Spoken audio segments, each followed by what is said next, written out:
за малката Елисавета, едно семејство с големи срца и истинска обич.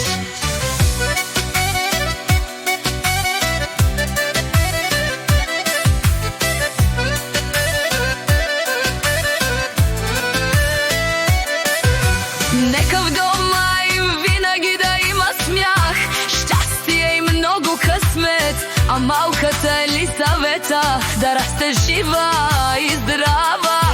Усмихната и обичана всеки ден, Христо и Станка, пазете љубовта си силна като буря. Заштото когато двама души се држат за рака, ништо не може да ги събори, потврдица до краја на света. Нека се знае, това е семејство с душа, с уважение и с голяма любов.